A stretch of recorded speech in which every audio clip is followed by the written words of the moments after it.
teaching a series of nature-inspired outdoor yoga community classes here in Utah for the next couple of weeks, and I wanted to do a little video for anyone who cannot join me so that you can see the sweetness and yumminess that is this free community offering. I live in Bradfield Village Park. It's right here in Utah, kind of off Main Street, and it is just such a fantastic little sliver of nature. I've lived here since 2019, so I got to spend all of my COVID years here. I grew up in Austin going to free yoga classes in Zilker Park, and I've always loved practicing outside. And it is with extreme humility and gratitude that I get to offer some classes here in the park. And so with that being said, when you're practicing outside, I like to have a blanket, some sunscreen, some bug spray. I do provide some of these things in class. I also like to provide a lacrosse ball. We'll be using a lacrosse ball in this class if you would like to have that nearby. And if you're practicing with me today, I'm honored if you would practice with me, or if you just want to hang out and be in the vibes, that is totally fine too. So wherever you are in the world, I'd like for you to come into a comfortable seat. If you were here in the park with me, I would encourage you to face a direction that you feel most called to. Right now I'm facing north, and correspondences to facing to the north could be stability, grounding, feeling more centered, more earthy. If you're facing east, maybe you're inviting in your practice a spirit of energy, emergence, springtime. It's a good time of year to invite a little bit of that springtime energy into your practice.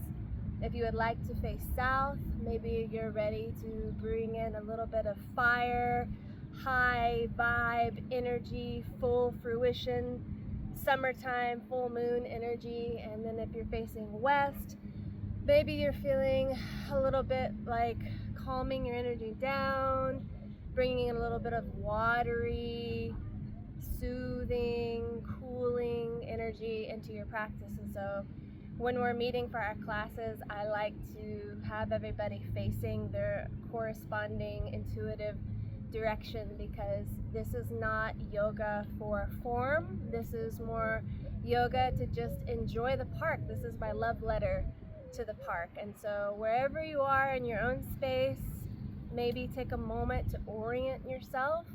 It can be kind of an interesting exercise to discover the direction you're facing and then map out your correlation, your physical correlation with the greater world around you. It's a nice way to feel like you've arrived. And so wherever you are, come into a comfortable position of sitting upright, nice and tall. If you'd like, you can close your eyes, or you can gaze at the magnificence of the pond behind me. But just commit to maybe the next half hour or so being in your body, breathing in your body, and doing what feels good for you in this space, in this moment. So go ahead and arrive within the four corners of your mat. Arrive within the four directions on the compass. Arrive at your center and begin to take big, deep breaths into the center of your body, breathing with your whole body. Yes.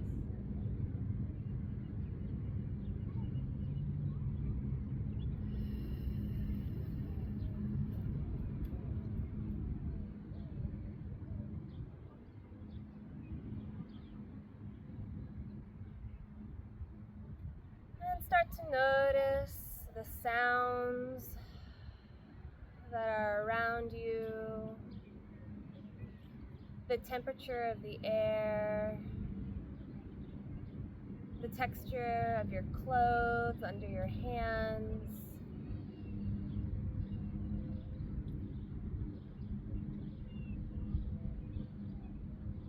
start to notice how you're breathing, if your breaths feel short or elongated and relaxed. The texture of the air as you breathe in.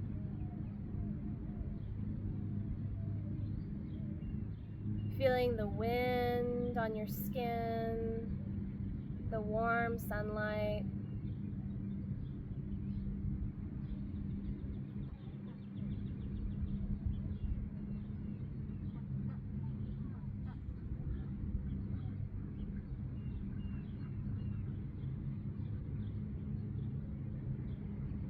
Take a subtle scan of your body here. See if there's anywhere particularly troublesome, achy, tight.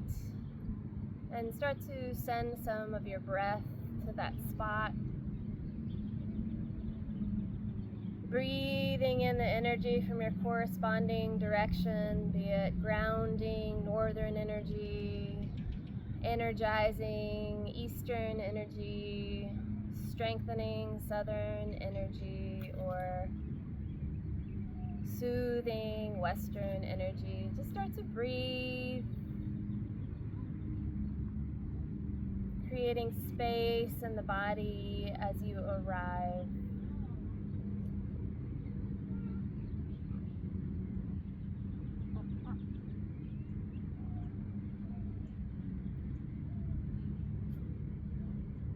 I'll invite you to keep your eyes closed for this next bit. I'll take you on a little bit of an embodied meditation. I call it my pond meditation. Start to rock gently, side to side on your seat bones. Let the rock be so calm and slow, it's almost imperceptible. But you know that it's happening. Just a gentle wave from right to left on top of your seat bones. And in your mind's eye, start to imagine yourself standing on the edge of the pond. It can be this pond. It can be a body of water somewhere where you live.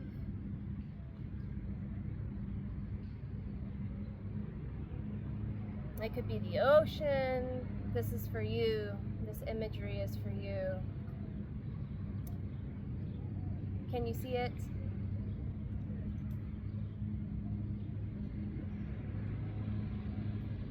Watching the ripples on the surface, the sunlight glinting.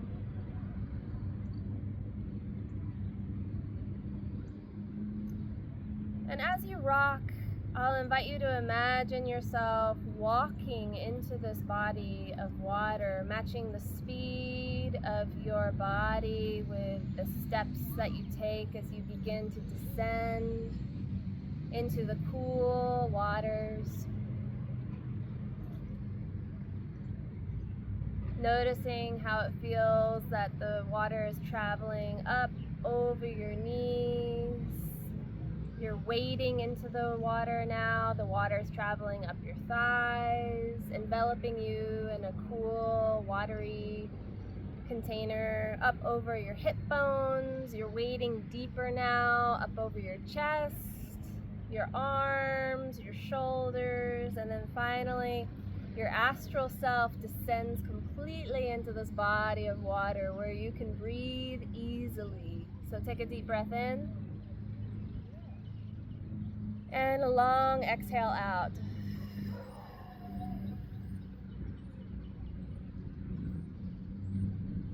So now that we're underneath this beautiful body of murky pond water, I like to imagine my murky pond. Start to allow your bones to feel buoyant as you're bolstered by the water around you, and allow your arms to float upwards overhead in whatever spontaneous movement would feel good for you. The most important thing in this movement meditation is that you are moving through the air around you as if you are completely enveloped by the water around you. Feeling rooted in your seat bones and lifted light and long in the torso. Allow yourself to explore a little bit of resistance. Water forces you to move very slowly and with such elegant grace because it takes all of the gravity away and allows you to be held. Feeling the wind in the armpits as you stretch overhead. Maybe you allow the spine to wave back and forth like one of those pond plants, ribbon grass and coontail. There's all sorts of cool plants that live at the bottom of the pond, but they're heavily rooted into that fertile soil, and then their ribbony leaves reach out and dance with the currents of the water, providing oxygen to all of the fish and the crawfish and things that live under there. So continue kind of moving spontaneously with whatever feels good in this moment. Slowly starting to open up the body. Maybe rolling your head on your spine, maybe curving the spine as you slump your shoulders forward, bringing your chin to your chest.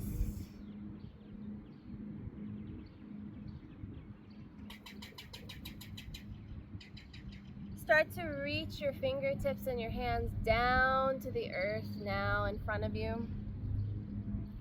Pressing your palms into the mud at the bottom of the pond. Remember doing that as a kid, how good it felt to get the mud in between the fingertips. So spreading the fingertips wide now. Massaging the bottom of the pond with your hands. Let's keep the rock in the body, swaying the upper torso right to left as you reach your hands forward, fingertips forward. Still moving with this watery resistance.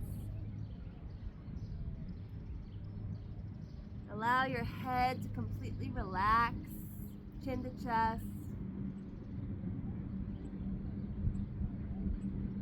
Walk so far forward that you come onto all fours, coming onto hands and knees pose, knees under hips,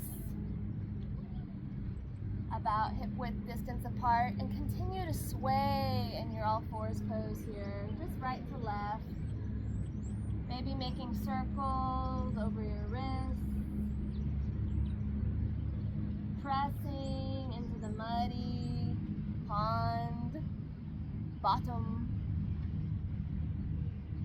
If you'd like, you can take some cat-cows here, bringing your forehead and your pubic bone together on your exhales, and on your inhales, arching your booty back behind you, looking up at the sky above you on your inhales. Take a few of these on your own, allowing the watery resistance to be the quality, writing the quality of the watery fluid movement here as you start to warm into your cat-cow, pressing through the tops of your feet and the bottoms of your hands. Inhale to look up, extending the spine, the chest forward. Exhale, curving the spine.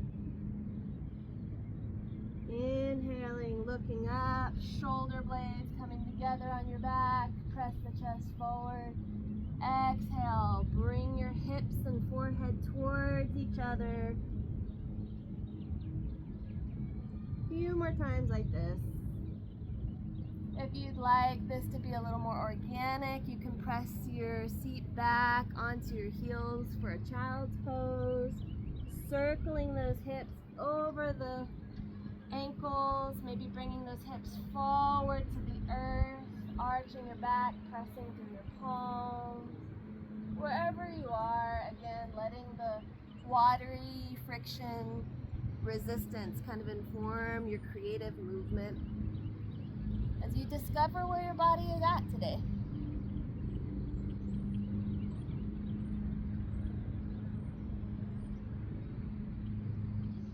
When you're ready, come all the way down onto your belly. Bring your legs together behind you. Squeeze the inner thighs together. Place your hands underneath your shoulders. Breathe. Find a moment of stillness here at the bottom of the pond still. On your exhales, you're going to lift your chest and look forward, keeping your legs placed on the earth behind you. Gently squeeze your elbows together behind your back as you look forward. Breathing in.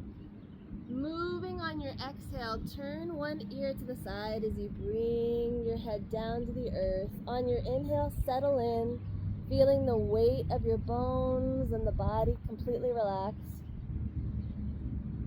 And then on your exhale, squeeze your legs together, lift through the chest, look forward, squeeze your elbows behind you, extend the spine. Take a big deep breath in. Move on your exhale, other ear to the ground. Take a deep breath in, relaxing the body. Exhale, squeeze the body towards the midline, everything coming up to the center. Breathing in. Exhale, other ear down. Again, inhale, relax, feel heavy, feel completely dead bone, dead weight. On your exhales, you'll move. You'll squeeze everything towards the midline. You'll extend through the back. You'll look forward to see what you can see. Inhale and move on your exhale back to the mat. Relax. Inhale. Exhaling, picking up the head, looking forward. You can do this a few more times on your own as we consider the crayfish. The crayfish is like a freshwater lobster. Many people like to eat it. You cook it in like crawfish boils. Crawfish, crayfish, crawdad, all sorts of names follow this little guy around. It's a decapod. They like to usually spend time on the bottom of the pond, but they can also live outside of the water. They're the primary source of food for catfish, and they keep catfish stocked in this pond. So I know from experience there's a lot of crawdads crawling around in there. Sometimes when it rains, all of this will flood, and every now and then I'll come upon a little crawdad or a crayfish out of the water, kind of like wandering around. Go ahead and push back into your child's pose now, pressing your hips back to heels, taking a moment to allow your head to come to the earth, rolling the head back and forth, breathing in, weight in your heels, arms extended, start to roll up onto your knees to come to a comfortable seat on top of your heels. If you'd like, you can tuck your toes under for a stretch for the soles of the feet. Inhale, bring your arms up overhead. And exhaling, cactus pose. Again, dropping the arms all the way down so that you can inhale them up. Exhale, cactus pose. When I came upon the crawdad that one day, they looked up at me with their little pincers, their little claws, and they looked just like this. They look like a crab about to spar with you. They had their pincers out. They looked up at me. They had everything open, everything splayed. Their chest was forward, their shoulder blades coming back, and it just looked like they had a little primal scream. Ah, you giant! It was great. So anyway, come off of your toes now. Walk your hands forward. I want your hands to be a little bit further in front of your shoulders than they were before. I want you to keep your toes tucked and arch your back as you press your legs up into a downward dog. Allow your chest to come towards your legs here as we arrive in our first downward dog of the day. If you don't feel like taking a downward dog, you don't have to. You can just stay on all fours here. The rest of the class, everything is an invitation. You don't have to do anything that I tell you to do. Everything is just an invitation. So in your downward dog here, let's bring back the sway in the body, right and left, bending through the feet and the knees and the ankles, just letting everything sway right to left. Again, bring yourself back into your mind's eye, maybe closing your eyes, feeling your body swaying under that watery resistance. Breathe.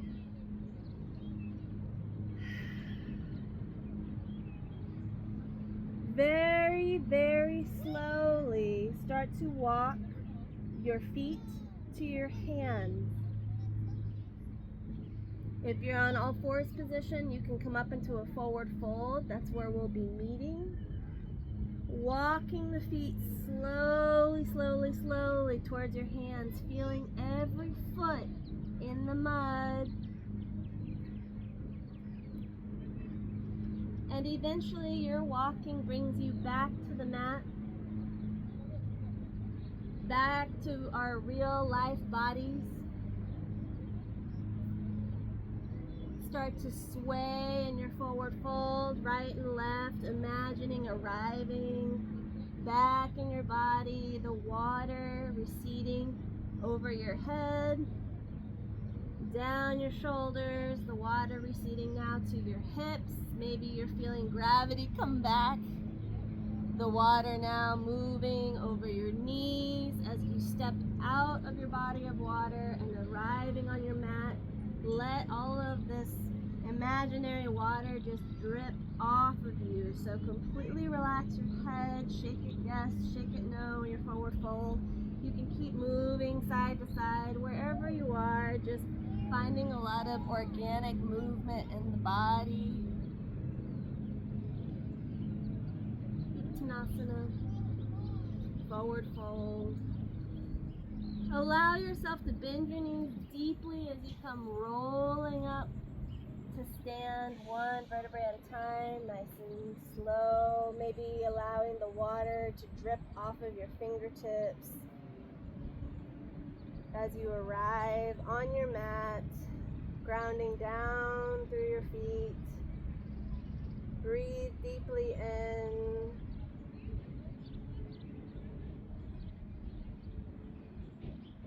And exhale.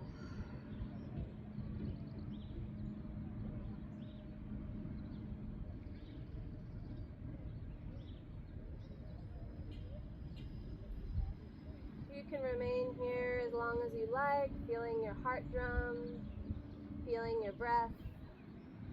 If you would like to move into a little flow with me, we'll begin sweeping our arms overhead, looking up.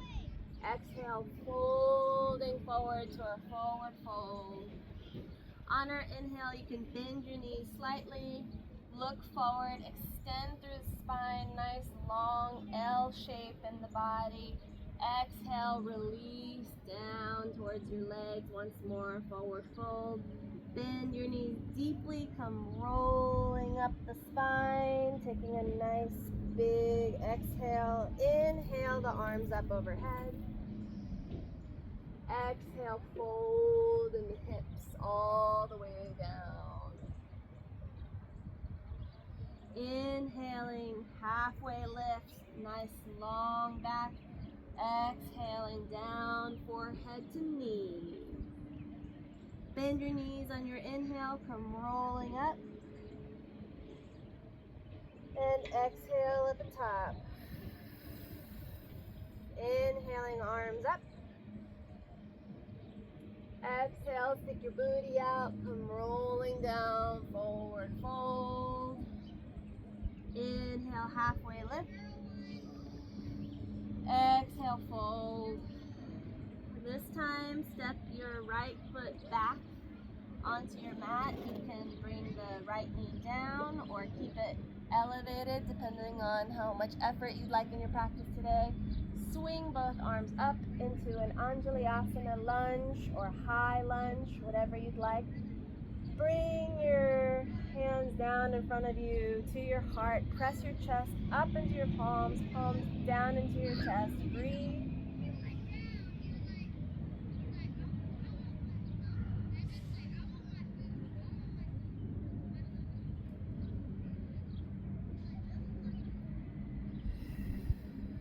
From here, inhale those arms up overhead. And exhale all the way down to your mat. This time, take your left leg back to meet your right, coming into a small plank or all fours. Wherever you are, we're going to meet down with our bellies on the earth, our hands under our shoulders, our feet long behind us, toes untucked, coming up either into an upward dog or just a big cobra. Exhale back up to your downward dog or child's pose. Always child's pose. Again, this is more about being in nature, being where we are, orienting ourselves into our bodies, a love letter to the park. Do whatever feels good for you in this moment. I have all sorts of friends on my mat. In your downward dog, sway those hips right to left. When you're ready, step that right foot forward. Bring your left knee down. Anjaliasana or high lunge, whatever feels good for you today. Bring your palms to your chest. Press your chest into your palms, palms under your chest. Squeeze your shoulder blades behind you and breathe in your lunge. Stretching that hip flexor. Finding a moment of stillness.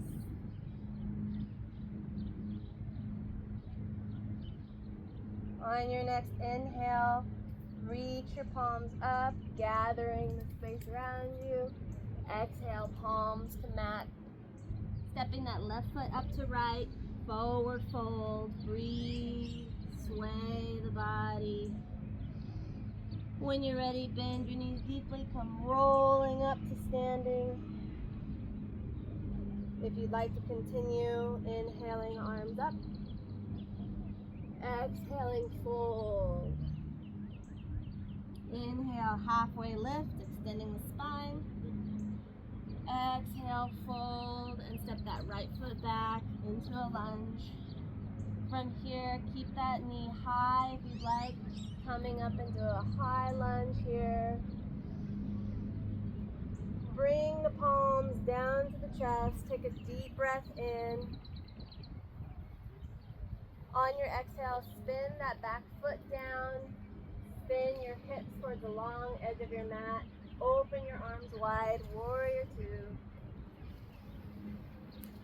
I like to keep my front heel and mid arch of my back foot in alignment here, but you can do whatever you want.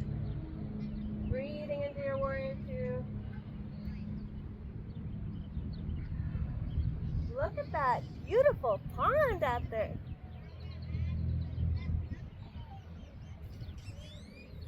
Wow. And the wind today is just, let your arms just move, imagining the wind rushing over your body. Let your torso go, rooting deep into your feet, squeezing your booty tight so that your upper body can be loose. Just imagining yourself a cypress in the wind. Let the arms move in a spontaneous gesture of movement, gratitude. Yoga in the park.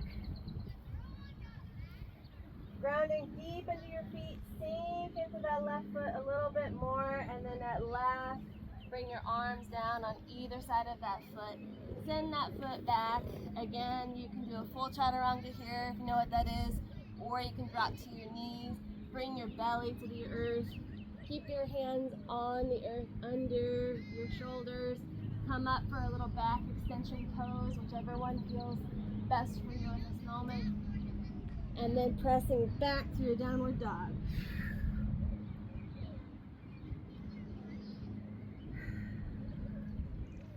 Sink your heels down. Send your legs backwards. Bring your chest down to the earth. Shake your head yes and no. Breathe. Bring that right foot forward. Keep that left foot engaged, or left knee engaged if you like. Or coming up into Anjalyasana, finding a nice big lunge here, stretching through the front of the hip. Bring the arms down to the heart. Breathe in.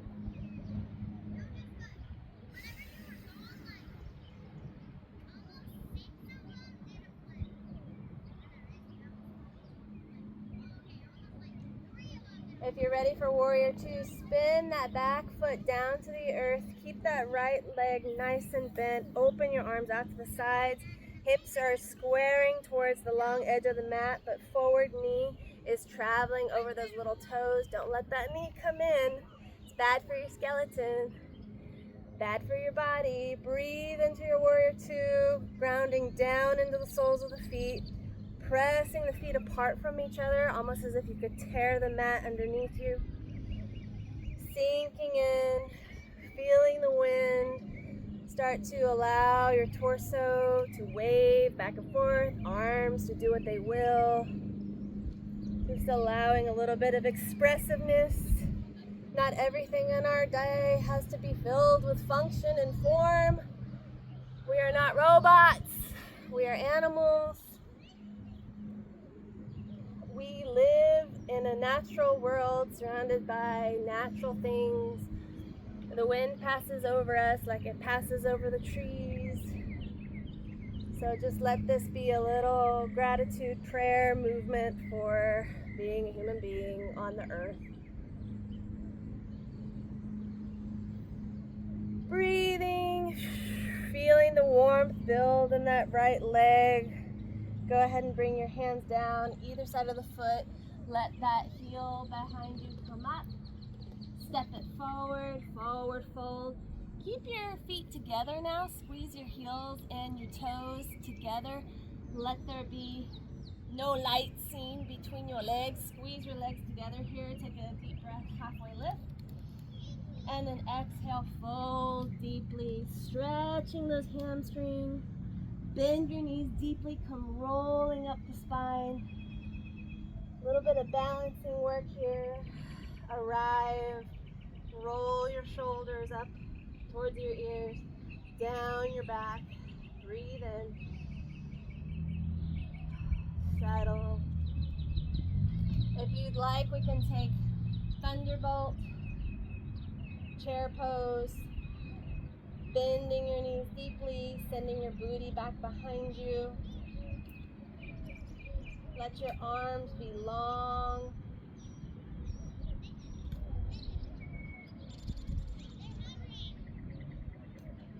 Holding in the squat, squeezing your legs together. Feeling the strength of the Thunderbolt move through you. One more breath. And on your exhale, release it all the way down. Forward fold. Halfway lift. Step that right foot back. Step that left foot back. You can either roll through your chaturanga or just press back to your downward dog or press back to a child's pose. Chill out, whatever you like. Breathing in your down dog.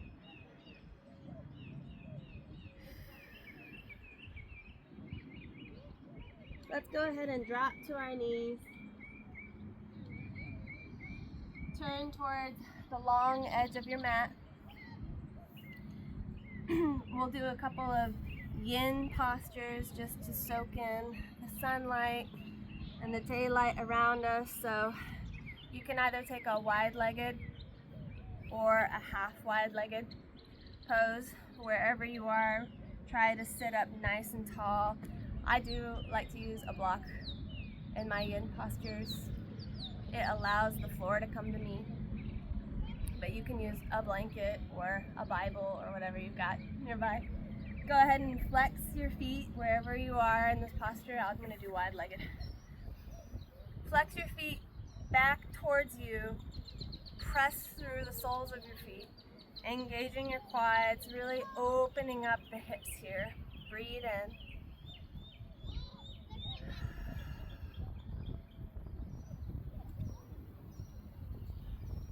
Again, bringing to mind maybe what direction you're now seated in. If you're facing the north, the south, wherever you are, noticing and orienting your body in this space, on this earth, and this time. And then as you're ready, completely relax your torso forward in space. I'm going to bring my head down to the block. If you're in a half forward fold, same thing, just allow yourself to flow the upper torso down over that leg. Keep your weight back in your seat bones. You can keep your soles of the feet really nice and activated in this posture, or you can let the legs relax completely.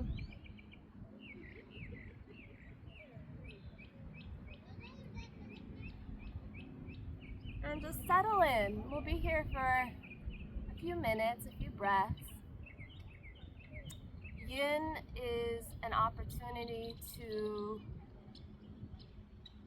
allow the deep layers of fascia to unwind in the body. Settling happens in stages. So as you settle into the posture, you might think like, oh, this is it, I'm relaxing. This is my stretch, this is as far as I can go. But then the longer you allow the posture to work on you, the more the body and the nervous system settles. And practicing stillness in certain postures can bring a lot of grounding, emotional grounding, and strength, stability.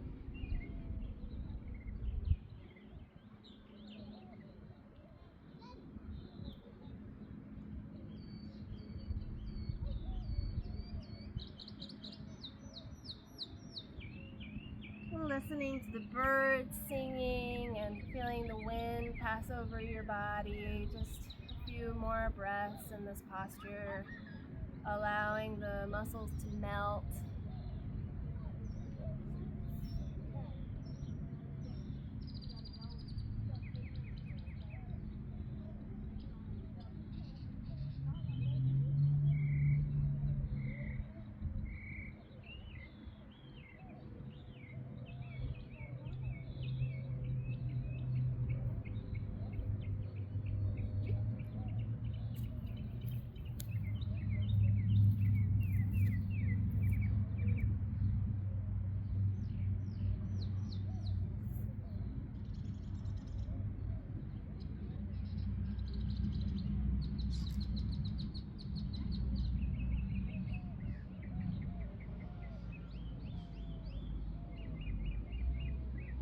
Pretty easy for the mind to wander too when we're so used to scrolling on our phones or answering emails and phone calls and, you know, all the typical busyness of everyday life. And yin in a park really allows you to experience boredom, stillness, the old ways.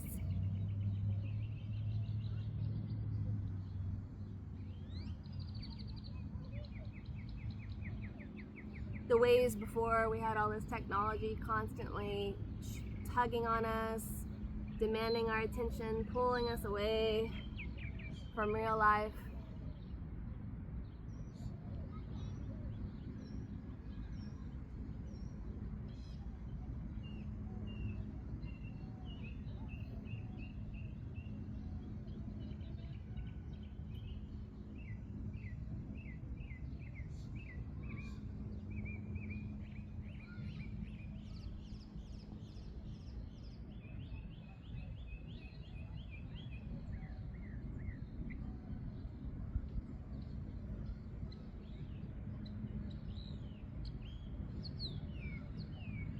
If you are doing one-legged, I'll invite you now to sit back on your heels, bring your feet in front of you, and take a little bit of a windshield wiper.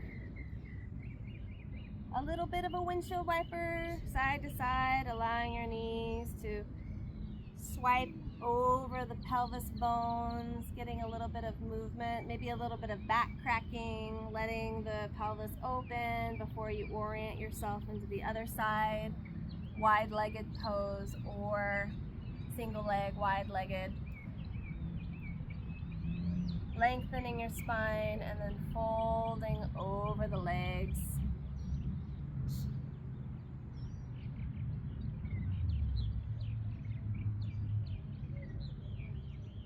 And as you settle in, I'll tell you a little story that is dedicated to this place and this time.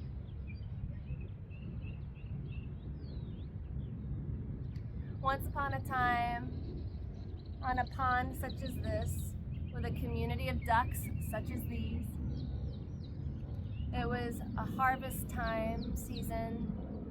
The men were busy mending and fixing, and the women were busy cooking and cleaning. It was a busy season. There lived a mother duck brooding over her collection of eggs. And one day, the eggs started to tremble and shake and burst out little chicks, one by one, little yellow fluffy ducklings. And the mother was so proud, but she was also worried because there was one egg that did not hatch immediately like the others. It was bigger and speckled.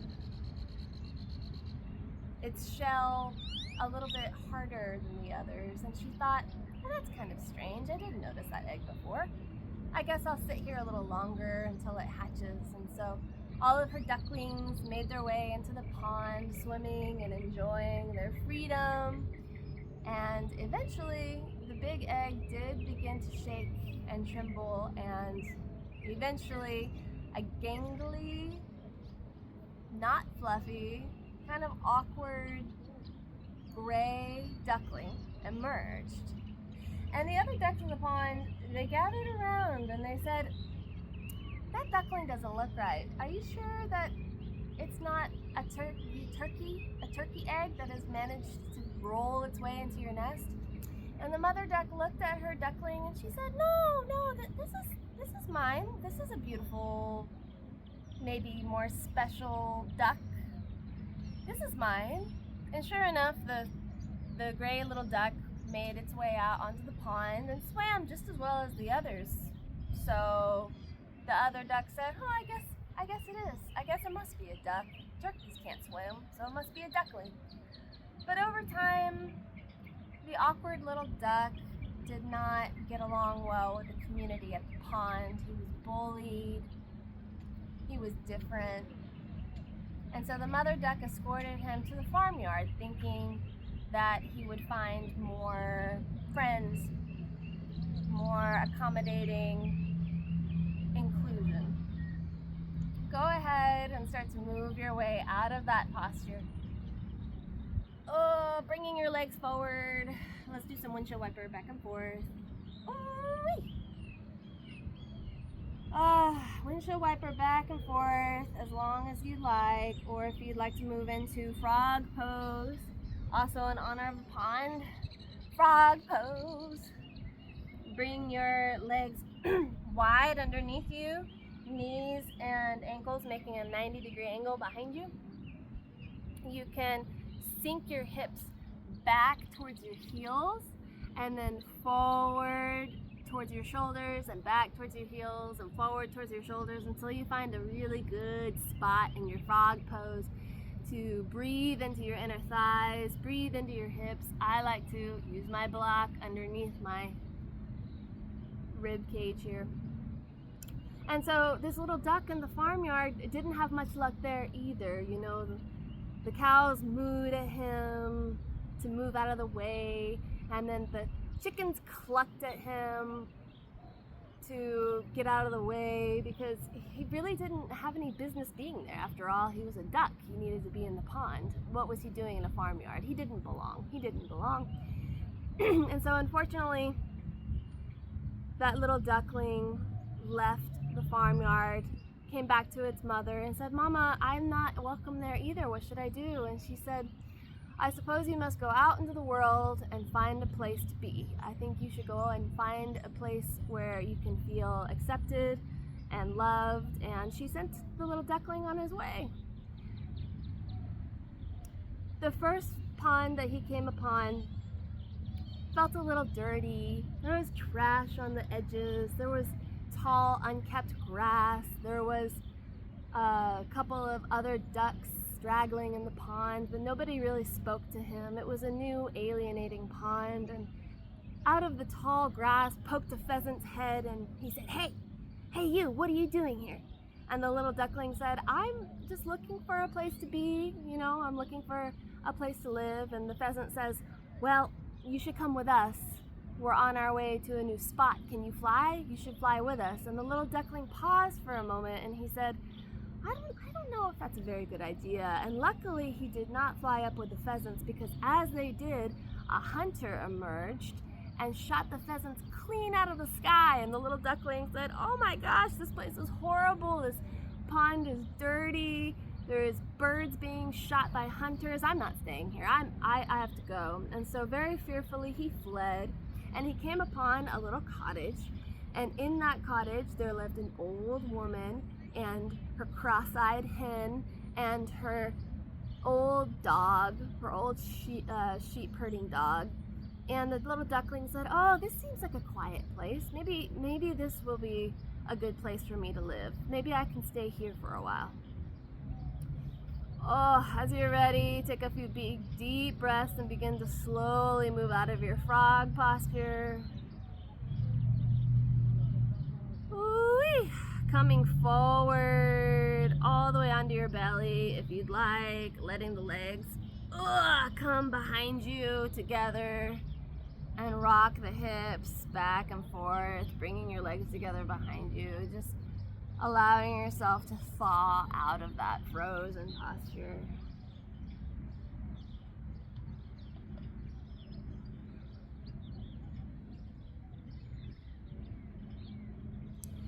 Let's move into swan pose. Swan is basically the yin version of pigeon pose.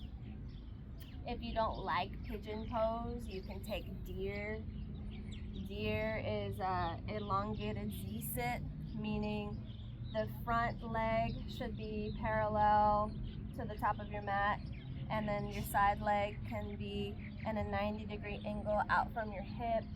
Turn your torso over that front leg and bow forward. That's deer. That's a little bit more gentle than swan. Swan is a long extended back leg, internally rotated, so bring your knee and the top of the foot onto your mat.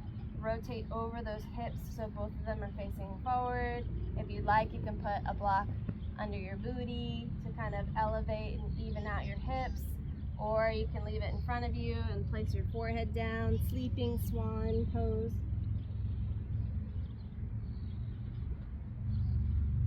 And so after a while, the duckling got along okay with the old sleepy dog and the cross-eyed hen, but he never really felt wanted there, and there was really nothing to do, and there was no pond to swim on, and there was, no environment that really felt like his own. And so he moved on again, and the weather was growing colder, the wind was blowing more, the trees were loosening their leaves. It was getting on in the season.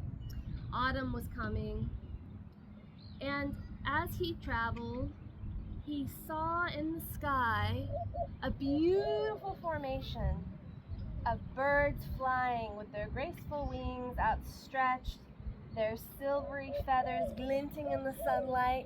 And as he gazed upward, he thought, "Oh wow, what are those? Who are they? They're so gorgeous and so beautiful." And they were flying north, and he thought, "Oh, well, that's that, I suppose. And so he traveled, and he eventually found another pond, and there he decided to stay because it had a little bit of structure in the rocks where he could hide from the cold, and he could wait out the winter and in general just try to survive. And so he did. And the winter grew very, very cold and very unforgiving, and the lake froze over, the water froze over with ice, and he wondered, oh, what will I do? I don't have any food, the lake is frozen. And luckily for him, a farmer came, a man who lived not far from the water. He came to do some ice fishing. He noticed the little duckling, and he said, do you need somewhere to be? You can come and stay with me if you need to wait out the winter and have some place to be. And so the duckling came home with him, but it was very cramped and uncomfortable in their tiny little hut. They really didn't have very much, and the duckling always felt like he was in everybody's way, and the grandmother was churning her butter, and the children were playing, and this duck was really not in a good place. And one day, in the winter, the grandmother said, this duck is really looking like a good dinner. Maybe we should cook him. Maybe we should eat him. And the duck said, no, I'm out of here. And so the duck ran away from that warm farmer's hut, which had kept him safe and sheltered him for a while. But again, the poor duckling, never finding anywhere to be, never finding anyone to be with him, he journeyed on, barely surviving the winter, feeling lonely and forlorn, and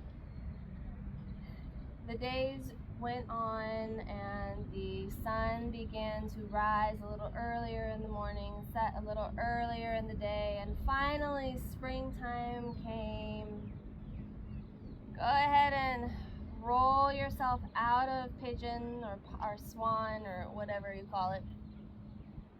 And again, if you'd like to windshield wiper the knees back and forth.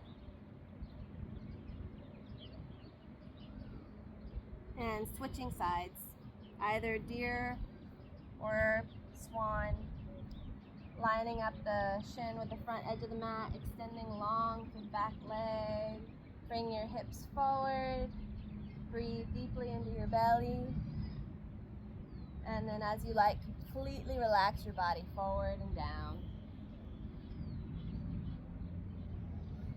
Woo-wee. And so springtime came, and with it there was more food, and so the duckling was stretching his wings, and he had grown very fine, he had grown very strong thanks to the rescue of the farmer and the cottage, and he was playing in the water and enjoying himself immensely in the springtime sun, when all of a sudden, all around him, there descended a sudden flapping of wings. And the duckling was surprised and worried, and he said, oh no, what now? What could possibly be happening now? And then he saw all of these beautiful, white, long-necked, elegant beasts. And he was so awestruck and also terrified, and he thought to himself, oh no, they're going to peck at me, and they're going to make fun of me, and they're going to bully me just like everybody else has. And to his surprise, the swan swam up to him, affectionately greeting him and saying, oh, brother, where have you been? We have missed you. Why didn't you fly with us south for the winter? And the little duckling says, I'm a brother. I'm not like you. I'm not one of you. And the swans eventually got him to finally look at his reflection, and to his surprise, he had never really looked at himself before in the water, and it turns out that he indeed was a swan.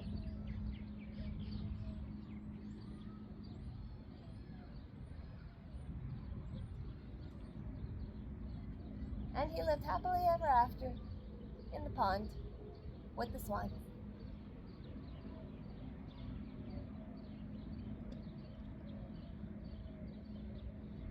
Oh, take a deep breath into this right hip. And a long exhale.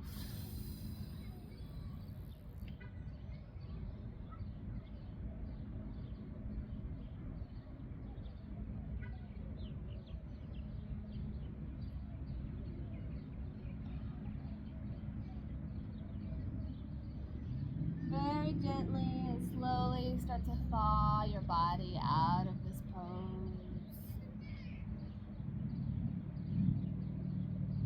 This time we'll move into our final resting shape, or you can do any other postures that would make your practice feel complete. If you're already just laying down and listening to me babble on about the ugly duckling, then you can stay there.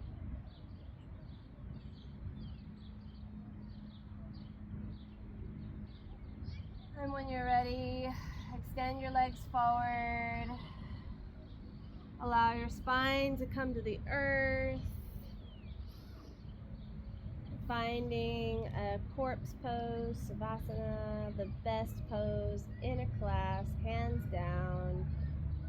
And bring yourself into stillness. Feeling your heartbeat and your breath. Let anything go that you are holding. Taking a nice body scan one last time, seeing how things may have shifted through the movement. You can always come into the park and lay down like this and not move a muscle, and you can get just as much benefit out of it as you would taking a fitness productive yoga class. So wherever you are, allowing yourself to fully arrive and drift at the same time.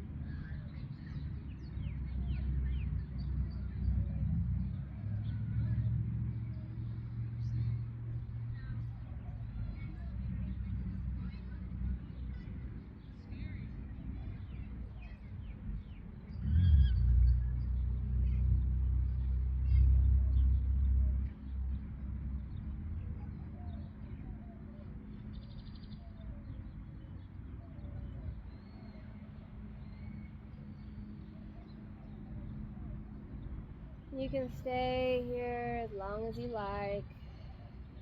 Just drinking in the present moment.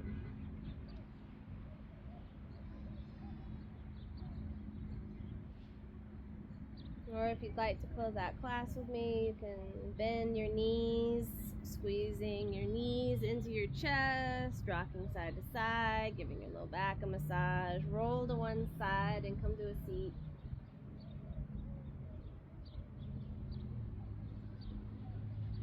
Thank you if you've made it this far in class. I was going to do a little bit of this, but maybe not today. I just got really into my ugly duckling story. What can I say? Thank you if you've come with me this far, following along and just enjoying the setting sun behind me. It is such a gorgeous part of the day to practice. It is such a gorgeous earth that we live on, and I have so much gratitude for being alive, being in a healthy body when there is so much suffering in the world. And I send out this energy of healing and contentment and peace into the world in hopes that it makes its mark. And I hope to see you in the park with me. Come and hang out. Come and soak it all in. Thank you.